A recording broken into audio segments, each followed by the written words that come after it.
Welcome back, ladies and gentlemen. This is Zero from TechDragon.info, and today we are once again on the test server looking at the STA-1, the Tier 8 Japanese medium tank. Well, what else would it be? They only have mediums, at that tier at least, for now.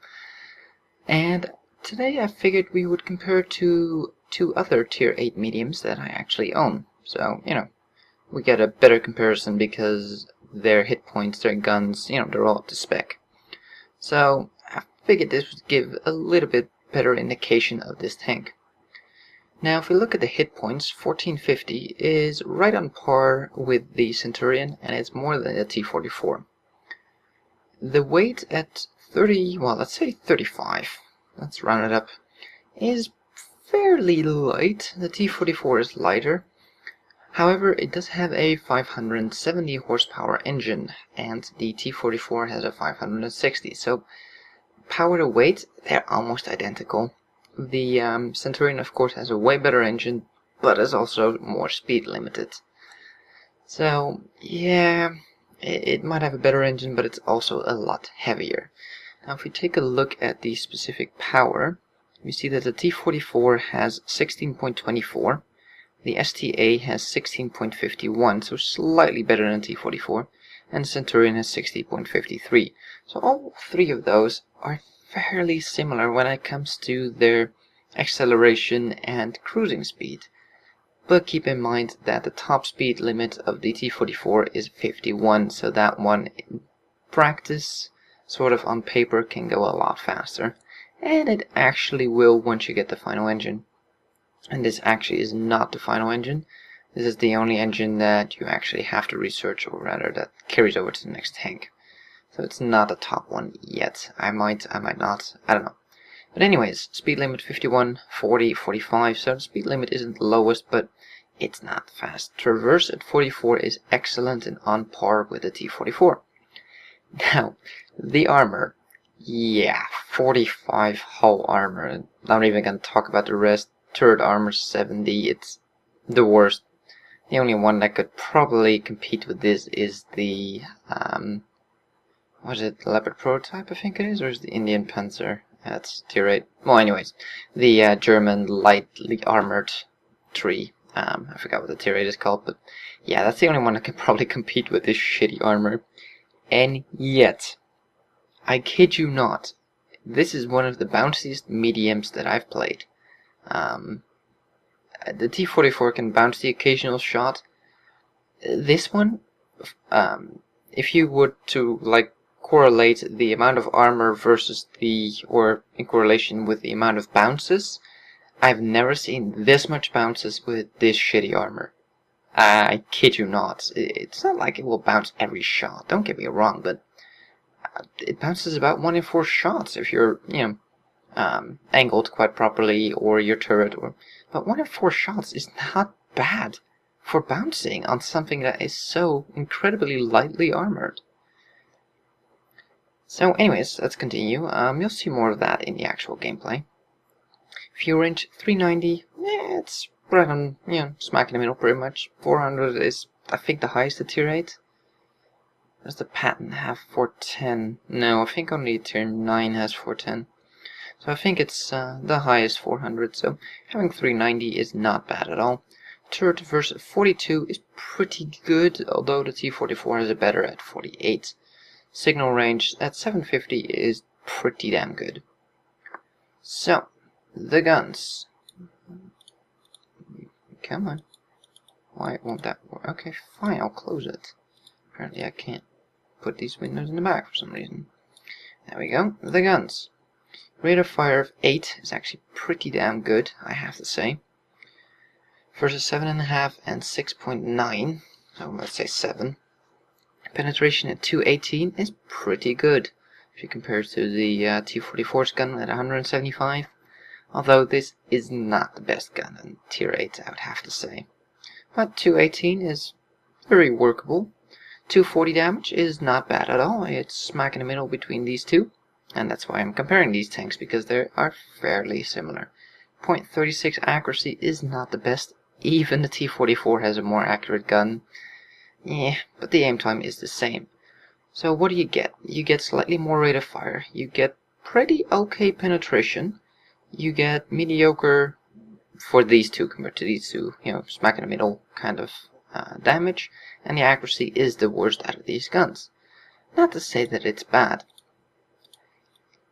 However, this tank has excellent depression. It's not the best on the planet, but it's pretty damn good. And that makes this tank, combined with the mobility that it has, because it has pretty good mobility, actually has, let's take a look at the average damage per minute, DPM basically.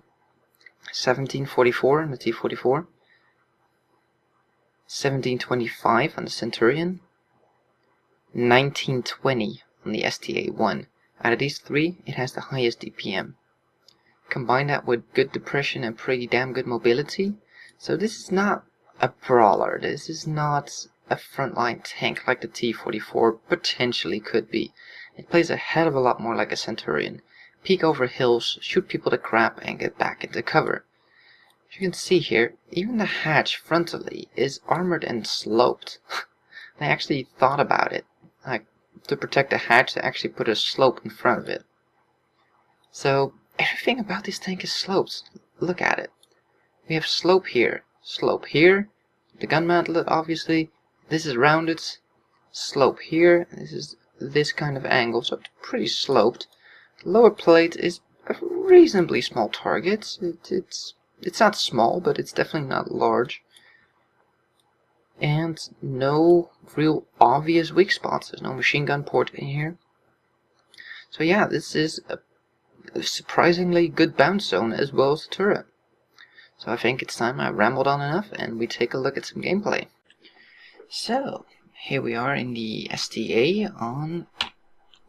Let's go. There we go, Arctic region.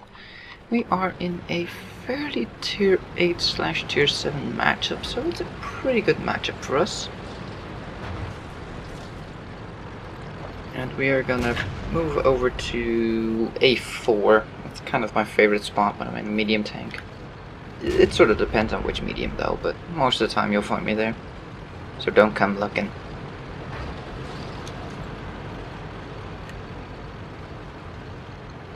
Reload on this gun, I don't know exactly, but it's about 7.5 seconds, give or take. As you can see, cruising speed is about 40 over, you know, most of this terrain. Going downhill goes up to 47 a little bit, 44, 45. So it's reasonably mobile, as you can see. That's pretty good traverse speed. Going up the hill, we're still going 17, so yeah, it seems to be pretty decent in the engine department. Now, depression wise, as you can see here, we can peek over this hill and with no real problem aim down towards these people. Ah, the shot went down. You can see here. Not using the full depression, but, you know, over the side of the tank while standing on the slope. Oh, go back to the view. And we're just gonna pour some shots into these people. If they're willing to sit in the open. Ah, that one missed. Accuracy is not great. Come on, come on, come on, come on. Oh, better shot there. Yay. I'm just pouring shots into these unsuspecting people. I have no idea where that one went. I think it went low into the ground or something. Now, trying to get one into his lower plate. Okay, what I was thinking is he's moving up a hill, which means his lower part of the tank, his lower plate, and just underneath the tank was exposed. So I was hoping it would fly in underneath his tank, because hitting his weak spots, you know, the tube on top there, it's difficult with this gun and the accuracy. But anyways, as you can see, we're having no issues aiming sort of down at these people. Ah, that one went low. 69 just over the hill there. Come on, into his weak spots. Nope, nope, better target. So yeah, that's one of the things I think you should do with this tank. If you have the choice between a big squishy target or a hard to penetrate target where you have to hit a weak spot, like the French TDs for instance, high tier ones at least, go for the target you know you can pen. You're just gonna do more good that way, because hitting that weak spot is not an easy task in any tank, really. Haha! Burn, motherfucker! No, didn't get the kill.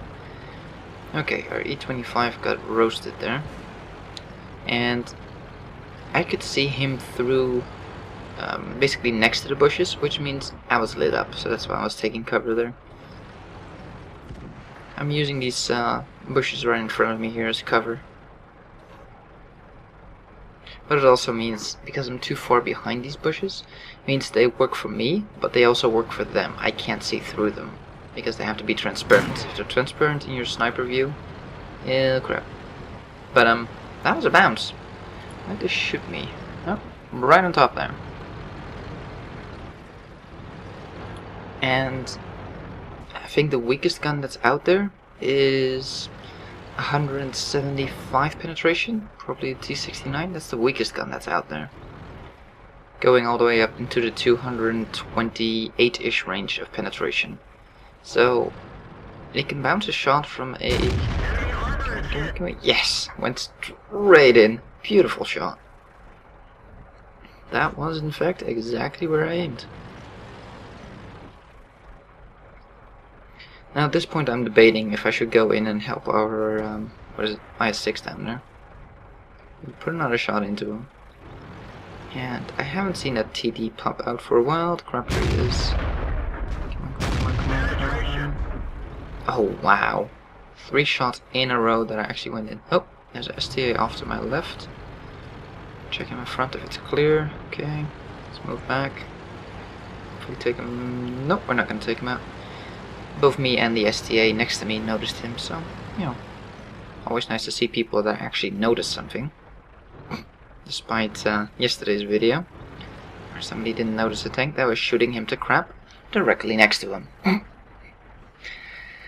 Anywho, it seems we won on the other flank, which is good, so it's time to move up. Yeah, crap, didn't mean to hit that tree. Okay, the ASUSTeK was fired, so he's gonna be on reload for about another 7 or so seconds at least. T69 is not coming out, so he must be reloading. Kind of worried about the AMX AC48, but nothing yet, so he must have moved back. So, aim, put one shot into him. Oh, there he is, he's looking at me. He did not expect me there. See that? His gun was not pointed here. And for the Scumbag of the Year award goes to Mr. AMX AC48 for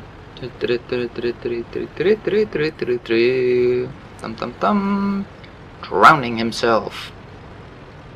Scumbag. That's just fucking pathetic. And there was no accident involved there. You can clearly see that water, and he went in face first. That was not an accident, that was just a freaking scumbag. So, Jack Tiger 88s last spotted in their base, and their T71 was spotted fairly close to them from what I remember, so I have a pretty good idea where they both are. Which should be right around this corner somewhere. And what do we got? What do we got? Oh, it's his ass. Aim, aim, aim. Put one shot into him. Pull back because he's turning around, and I know this gun will not be able to pen his front there, the superstructure. And he has no hatches I can snipe. Checking the cheeks there. No. So he's dug in. So I figured Jack Tiger 88, I know the kind of damage he does. I can take a shot, but he actually just hits my track. So now I've basically turned him around, and he's kind of divided between all of us. Which means I can just put some shots into him, and I'll gladly take 1 or 2 shots from him, because he won't damage me at all. Well, you know, he will, but not a whole lot. Now, about that T71. Right on cue. Finish this one off. And it's a T71. I know I can take multiple shots from him, so I'm not too worried about it. I was full health when I got here. You know, it's like, I know I can take a couple of shots, so why not? If I can get a kill and get some damage done because of it, and I'm not really in the risk of dying just yet, might as well. And he gets finished off. Let's take a look at the stats. So, I don't think that that was the best game ever in this tank, or the best game that this tank can do. But I do think it demonstrated the capabilities of this tank quite well, and that's what this is about, you know, it's a review. It's to show you guys what this tank can do and if it will be interesting for you. So let's take a look at what we did here. Got spotting damage on him, spotting damage on him. We took out his track. Oh, we missed that one up. Fuel tank, and track. Got quite a bit of hits off quite a bit of people. We got a sharpshooter and a master gunner. Walked away with 877 experience, which isn't, you know, it's not bad. Don't get me wrong, I was going to say it's not great, but it's not bad at all. What am I saying? It's just not great. But I still did 3,200, almost 3,300 damage, which was the most in my team. So, this tank, I'll take a look at the last page here. I mean, I shot 22, hit 17. The accuracy is not that great, but the rate of fire sort of makes up for that. And you can still do a metric buttload of damage. And I think this is exactly how you should play this tank, like a support. And I have to say, I am surprised at how bouncy this tank is. I mean, I took 7 hits, 6 of them were pens, 1 wasn't, 1 was a bounce. Let's continue here real quick. I should have been dead, basically. Spotted 1, damaged 6, destroyed 2, did 303 spotting damage, walked away with 26k money. We'll leave the event one out. So we would have lost money on this one, I think. No, we still would have made money actually. If we subtract 13k from that, we would have made about 10k. So, not too bad. It's a tier 8, you know. Can't expect it to make money. There we go. So 877 experience, not bad at all. Definitely not saying that's the best you can do in this tank, because it can do so much more. And my crew isn't a full 100% yet. It's close, but not a full 100% yet. So yeah, it can be a little bit better. But if you look at this armor, I mean, on paper it has no armor, but in practice, I have bounce shots from tier 10s in this thing. It is extremely bouncy. I mean, sure, a lot of it was still pen, but due to the angles on the turret and dismantling and stuff, this thing can bounce. I've bounced on this thing more than any other medium I've played, I think. Nah, it looks great, but yeah, this thing, it just bounces. And well, let me pull up some other games here that I played real quick. Previous game I did. Oh, there we go. Took 2 hits and both of them penned. Okay, not a great example. I haven't just been having great games in it, obviously. Is this the one I just looked at? No, it's a different one. It's Master Batch 3rd class. Hits received 4, penetrations 3, non-pens 1. I mean, 1 out of 4 in this case bounced. It doesn't sound like a lot, but 1 out of 4 can save your life. And I'm not saying this thing is a bouncing machine, because, you know, it has no armor.